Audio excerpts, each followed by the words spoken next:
Morning, Mr. Adam. How are you today? Mucositis is an inflammatory and ulcerative reaction in the oral cavity. Mucositis is the most common complication of intensive cancer chemotherapy and radiotherapy and bone marrow transplants. Patients with chronic gastric reflux, xerostomia, poor nutrition, poor oral hygiene, along with older adults and those who smoke tobacco or drink alcohol, are also at increased risk to develop mucositis. So open up a little. Mucositis can range from limited patches of mildly sore areas to diffuse areas of painful ulcerations. It can lead to severe pain, gingival bleeding, chronic bacteremia, weight loss, increased risk of secondary infections, and can affect the patient's ability to sleep, eat, swallow, and talk. There is redness. These health consequences, along with nausea and vomiting, can lead to delays in healing. Symptoms can be so severe that patients may require an interruption of their cancer therapy.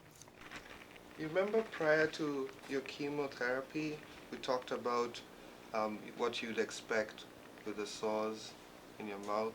Nursing interventions for mucositis focus on prevention through education prior to undergoing therapy, followed by management through proper oral hygiene care, daily oral assessments, pain management, treatment of infections, proper fitting of dentures, reduction of tobacco and alcohol, and comfort measures. Just open your mouth.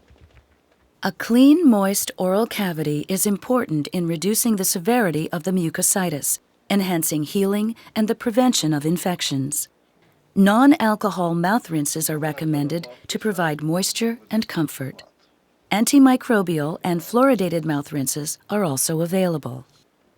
Club soda can also be used since it provides the right pH balance in the mouth and is inexpensive and accessible. Minimizing additional oral trauma is important. As with other oral conditions, glycerin swabs, hydrogen peroxide, hard toothbrushes, standard toothpastes, alcohol-based mouthwash, and spicy foods should all be avoided. When brushing teeth, an ultra-soft toothbrush moistened with warm water should be used. Brush cheeks, gums, and teeth in a gentle circular motion at least twice a day, and ideally after meals and before bedtime. A soft end-tuft brush can be used as an alternative to flossing for patients whose platelet counts are below 40,000 or for whom flossing is uncomfortable. As always, apply a water-based moisturizer to prevent drying of the lips at both the beginning and completion of oral hygiene care. In severe cases of mucositis, patients may be prescribed a topical analgesic such as xylocaine and other medications to treat nausea, fungal or viral infections, or gastric reflux.